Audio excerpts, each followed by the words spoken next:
Naravno, ako se ne desi to da čujemo pesmu koju je Davis Cup tim Srbije izabrao kao navijačku za ovo polufinale, upravo ćemo čuti verziju. Izvolite. Veseli se srpski rode, zbog slobode i zbog slavnih Petrovića, Netrovića, i zbog slavne Gračanice, Studenice, Savanice,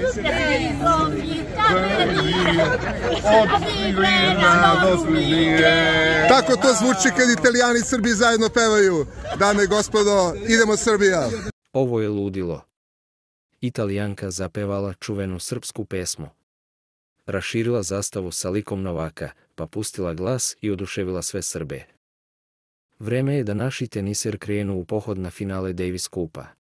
Današnji rival teniskoj reprezentaciji Srbije u polufinalu je selekcija Italije, a prvi od potencijalno 3 meča trebalo bi da počne u 12 časova. U prvom meču ovog duela Miomir Kecmanović će igrati protiv Lorenza Musetija. Naravno, nestrpljivo se očekuje drugi meč dana u kom će Novak Đoković igrati protiv Janika Sinera, s kojim je nedavno odigrao 2 meča na završnom turniru u Torinu.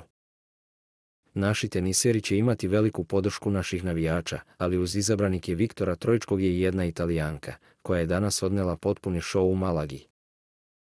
Neposredno pred meč Miomira Kecmanovića, jedna navijačica je ispred hale raširila zastavu sa likom Novaka Đokovića i zapevala čuvenu pesmu Veseli se srpski rode.